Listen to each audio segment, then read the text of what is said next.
사랑하는 겨자식 교회 성도 여러분, 지난 주간 잘 지내셨습니까? 하나님의 말씀을 사모하여 예배의 자리에 나오신 여러분들을 주님의 이름으로 환영합니다. 오늘 저와 여러분이 함께 읽고 듣고 나눌 말씀은 마태복음 1장 18절로 23절 말씀입니다. 마태복음 1장 18절로 23절 말씀은 여러분이 가지고 계신 개역개정판 성경 신약편 1페이지 즈음에 나와 있습니다. 다 찾으신 줄로 믿고 제가 하나님의 말씀을 봉독합니다. 예수 그리스도의 나심은 이러하니라. 그의 어머니 마리아가 요셉과 약혼하고 동거하기 전에 성령으로 잉태된 것이 나타났더니 그의 남편 요셉은 의로운 사람이라 그를 드러내지 아니하고 가만히 끊고자 하여 이 일을 생각할 때에 주의 사자가 현몽하여 이르되 다윗의 자손 요셉아 내 아내 마리아 데려오기를 무서워하지 말라. 그에게 잉태된 자는 성령으로 된 것이라. 아들을 낳으리니 이름을 예수라 하라. 이는 그가 자기 백성을 그들의 죄에서 구원할 자이심이라 하니라. 이 모든 일이 된 것은 주께서 선지자로 하신 말씀을 이루려 하심이니 이르시되 보라, 처녀가 잉태하여 아들을 낳을 것이요 그의 이름은 임마누엘이라 하리라 하셨으니 이를 번역한즉 하나님이 우리와 함께 계시다 함이라. 아멘.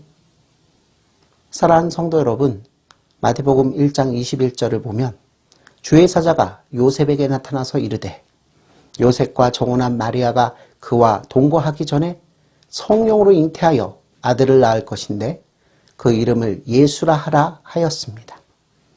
그리고 이어서 말하길 이름을 예수라 해야 하는 이유는 동정녀 마리아가 낳을 그 아들이 바로 자기 백성을 그들의 죄에서 구원할 자이기 때문이라고 덧붙입니다. 성도 여러분, 예수님의 이름인 예수라는 말은 본래 구원자, 구주라는 뜻을 가지고 있습니다. 이는 예수님께서 실제로 자신에게 속한 백성을 구원하시려고 동정녀 마리아의 몸에서 태어나셨기 때문에 붙여진 것입니다. 또한 예수님 이외에는 어디에서도 구원을 찾을 수 없으며 찾으려고 해서는 안 된다는 사실에 비추어 볼 때 마리아의 몸에서 성육신하신 하나님의 아들의 이름을 구원자 또는 구주 곧 예수라 일컫는 것은 너무나도 당연한 일입니다. 사랑하는 성도 여러분, 예수님의 이름이 구원자 혹은 구주라는 의미를 지니고 있는 만큼 오직 예수님만이 구원의 길을 열어주시는 참된 구주시라는 사실은 사도행전 4장 11절로 12절 말씀에도 잘 나타납니다. 이 예수는 너희 건축자들의 버린 돌로서 집 모퉁이의 머릿돌이 되었느니라. 다른 이로서는 구원을 받을 수 없나니 천하 사람 중에 구원을 받을 만한 다른 이름을 우리에게 주신 일이 없음이라 하였더라. 성도 여러분, 오직 예수님만이 저와 여러분의 구원자가 되시기 때문에 하나님과 우리 사이에 우리의 죄를 가리고 저와 여러분을 하나님과 원수된 상태에서 하나님의 자녀된 상태로 바꾸어 주실 이는 오직 예수님 한 분이십니다. 이는 디모데전서 2장 5절에 잘 나타나 있습니다. 하나님은 한 분이시요 또 하나님과 사람 사이의 중보자도 한 분이시니 곧 사람이신 그리스도 예수라. 아멘.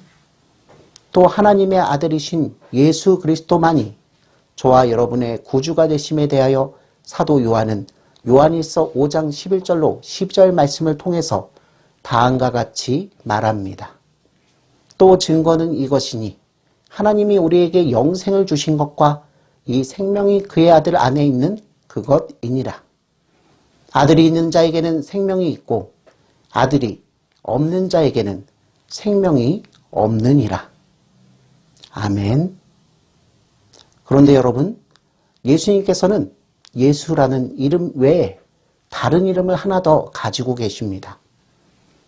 마태복음 1장 22절로 23절을 보면 이 모든 일이 된 것은 주께서 선지자로 하신 말씀을 이루려 하심이니 이르시되 보라 처녀가 잉태하여 아들을 낳을 것이요 그의 이름은 임마누엘이라 하리라 하셨으니 이를 번역한즉 하나님이 우리와 함께 계시다 함이라고 기록되어 있습니다. 그렇습니다, 여러분. 예수님의 또 다른 이름은 바로 임마누엘입니다. 하나님이 우리와 함께 계시다라는 뜻을 가지고 있는 임마누엘이 예수님을 가리키는 것은 예수님으로 말미암아 하나님이 우리와 함께 계시는 일이 저와 여러분 가운데 정말로 실제로 이루어지게 되었음을 뜻합니다. 사랑하는 성도 여러분, 결국 이것은 구원이 저와 여러분 가운데 이루어진다는 것과 같은 의미입니다. 왜냐하면 죄의 상태란 하나님께서 미워하신 것으로서 하나님께서는 결코 함께 계시지 않는 상태일 뿐만 아니라 죄를 미워하시는 하나님과 원수된 상태를 뜻하기 때문입니다. 이러한 사실에 대해서는 성경이 기록하고 있는 계시의 큰 갈래를 따라가 보면 금방 확인할 수 있습니다. 성도 여러분, 하나님께서 창조하신 첫사람 아담과 하와는 에덴 동산에서 하나님과 아름다운 교제를 나누며 복된 삶을 누리고 살았습니다. 그러나 아담과 하와는 하나님께서 금하신 선악을 알게 하는 나무의 열매를 따먹는 불순종을 범하였습니다. 이것은 피조물인 인간이 창조주이신 하나님의 권위를 부정하고 옳고 그른 일, 할 수 있는 이가 해서는 안 될 일을 스스로 결정하겠다는 피조물의 반역이었습니다. 그렇습니다, 여러분. 이제 아담과 하와에게 있어서 하나님은 더 이상 하나님이 아니신 것입니다. 결국 아담과 하와는 불순종할 경우 그들이 정령 죽을 것이라고 하나님께서 말씀하신 바대로 에덴에서 추방되었고 에덴에 있던 생명나무의 열매를 먹지 못하도록 금지되었으며 사망의 굴레에 갇히게 되었습니다. 그들은 생명의 근원이시며 스스로 생명이신 하나님에게서 멀어지고 하나님과 결국 원수가 되고 만 것입니다. 그러나 여러분, 국률이 풍성하신 하나님께서는 이러한 비참한 사망의 상태에서 다시 생명의 상태로 옮겨질 수 있는 구원의 약속을 인간에게 베풀어 주셨습니다. 창세기 3장 15절에 하나님께서는 하와를 미혹하여 죄를 범하도록 하였던 사단을 가리켜 내가 너로 여자와 원수가 되게 하고 내 후손도 여자의 후손과 원수가 되게 하리니 여자의 후손은 내 머리를 상하게 할 것이요 너는 그의 발꿈치를 상하게 할 것이니라고 심판을 명하셨습니다. 여기서 여자의 후손은 바로 예수 그리스도를 가리키는 것으로서 사단이 예수 그리스도를 상하게 하려 하지만 결국 그리스도에 의하여 사단은 영원히 멸망하게 될 것이라고 암시합니다. 이것은 곧 하나님과의 교통이 다시 회복될 것임을 뜻하고 있는 말씀입니다. 사랑하는 성도 여러분, 창세기 11장에 가면 유명한 사건이 기록되어 있습니다. 바벨탑 사건입니다. 인간이 부패하고 악하여 하나님께서는 노아의 홍수로 심판을 하셨으며 노아의 후손을 통해서 인간을 다시 번성케 하셨지만 인간은 자신들의 지혜와 능력을 집중하여 바벨탑을 세웁니다. 바벨탑을 쌓은 인간의 의도는 바벨탑을 하늘에까지 닿도록 높이 쌓아서 자신들의 이름을 널리 떨치고 서로 뭉쳐서 하나님에게 도전하고자 하는 데 있었습니다. 에덴에서 하나님께 불순종하던 죄의 비극은 이렇게 여전하였습니다.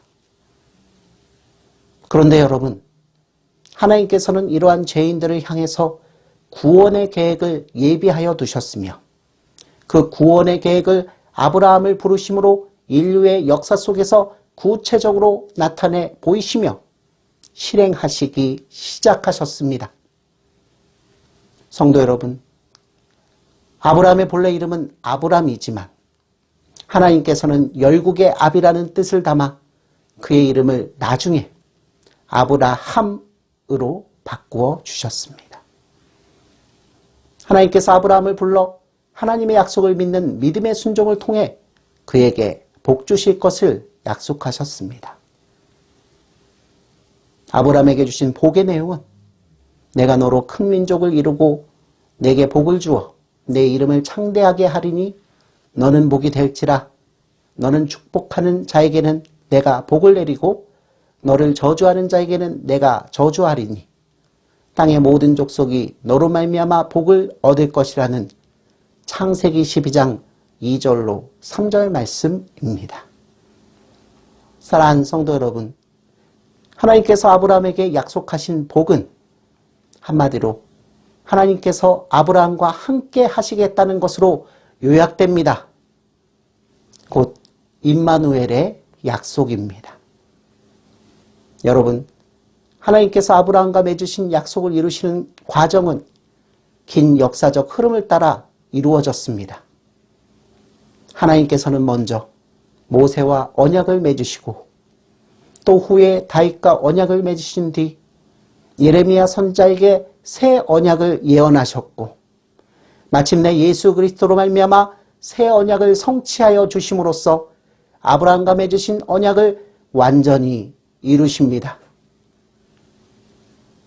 성도 여러분, 여러분은 마태복음 1장 1절에 기록된 말씀을 기억하십니까? 아브라함과 다윗의 자손 예수 그리스도의 계보라. 이 말씀은 하나님께서 아브라함과 다윗에게 맺으신 언약을 이루시기 위해서 당신의 아들 예수 그리스도를 이 땅에 태어나게 하셨다는 매우 특별한 의미를 담고 있습니다. 그리고 마태복음은 예수님의 출생과 관련한 의미를 풀어주면서 앞서 말씀드린 바처럼 임마누엘의 회복을 밝혀주고 있습니다. 그러면 여러분, 이러한 임마누엘의 주제가 성경의 큰 흐름 가운데 어떻게 나타나 있는지 구체적으로 살펴보도록 하겠습니다. 먼저 레위기 26장 11절로 12절 말씀에 내가 내 성막을 너희 중에 세우리니 내 마음이 너희를 싫어하지 아니할 것이며 나는 너희 중에 행하여 너희의 하나님이 되고 너희는 내 백성이 될 것이라는 말씀이 있습니다. 이는 모세를 통해 애굽에서 이끌어낸 이스라엘 백성들을 하나님의 백성으로 삼으시면서 하나님께서 그들과 함께 하시겠다는 임마누엘의 약속을 풀어 설명한 것입니다. 다음으로 하나님께서는 이스라엘의 불순종을 심판하실 때에 이스라엘로 하여금 하나님의 심판을 어떻게 이해하여야 할 것인지를 교훈하는 대목과 관련하여 신명기 31장 17절은 이렇게 기록합니다.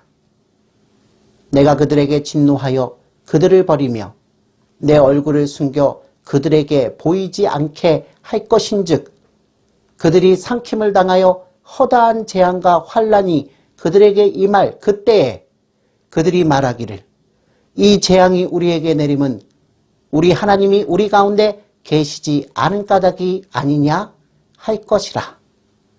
아멘. 성도 여러분, 이 말씀은 무엇을 뜻하고 있습니까? 네, 그렇습니다. 그것은 바로 하나님께서 함께 하심은 곧 구원과 평강이요. 하나님께서 함께 하시지 않고 얼굴을 감추심은 곧 사망과 심판임을 뜻합니다. 그렇다면 여러분, 하나님께서 함께 하시는 이 일은 저와 여러분에게 어떻게 이루어집니까? 방금 말씀드린 신명기 말씀과 같이 이스라엘이 불순종해서 하나님께서 그들과 함께 하시지 않으시는 심판을 행하시지만 하나님께서는 다시 회복의 약속을 하십니다. 우리 다 함께 예레미야서 31장 33절 말씀을 읽어보겠습니다. 그러나 그날 후에 내가 이스라엘 집과 맺을 언약은 이러하니 곧 내가 나의 법을 그들의 속에 두며 그들의 마음에 기록하여 나는 그들의 하나님이 되고 그들은 내 백성이 될 것이라. 여호와의 말씀이니라. 아멘. 그리고 하나님께서는 임마누엘의 완전한 실현을 계시해 보이시기를 요한계시록 21장 1절로 4절 말씀에서 또 이렇게 말씀하십니다. 또 내가 새 하늘과 새 땅을 보니 처음 하늘과 처음 땅이 없어졌고 바다도 다시 있지 않더라. 또 내가 보매 거룩한 성 새 예루살렘이 하나님께로부터 하늘에서 내려오니 그 준비한 것이 신부가 남편을 위하여 단장한 것 같더라. 내가 들으니 보호자에서 큰 음성이 나서 이르되 보라, 하나님의 장막이 사람들과 함께 있음에 하나님이 그들과 함께 계시리니 그들은 하나님의 백성이 되고 하나님은 친히 그들과 함께 계셔서 모든 눈물을 그 눈에서 닦아주시니 다시는 사망이 없고 애통하는 것이나 곡하는 것이나 아픈 것이 다시 있지 아니하리니 처음 것들이 다 지나갔음이로라. 아멘. 성도 여러분, 임마누엘이란 말은 저와 여러분의 구원을 의미합니다. 이 놀라운 구원이 바로 오늘 예수님으로 인해서 이루어졌습니다. 요한복음 1장 14절에 말씀이 육신이 되어 우리 가운데 거하심에 우리가 그의 영광을 보니 아버지의 독생자의 영광이요 은혜와 진리가 충만하더라라고 게시되어 있는데 육신이 되어 우리 가운데 계신 말씀이란 다름 아닌 성자 하나님이시며 그가 육신 가운데 오셨으니 곧 예수님이십니다. 그러므로 구주라는 의미를 지닌 예수라는 이름은 임마누엘과 동일한 의미를 내포하고 있으며 성경의 중심 교훈입니다. 사랑하는 성도 여러분, 오직 예수님만이 저와 여러분을 구원하십니다. 왜냐하면 오직 예수님만이 우리와 함께 계시는 살아계신 하나님이시기 때문입니다. 오늘 하루도 우리와 함께 계시는 하나님이신 예수 그리스도께서 베풀어 주시는 구원의 큰 은혜가 차고도 넘치는 하루가 되시기를 주님의 이름으로 축원합니다. 아멘.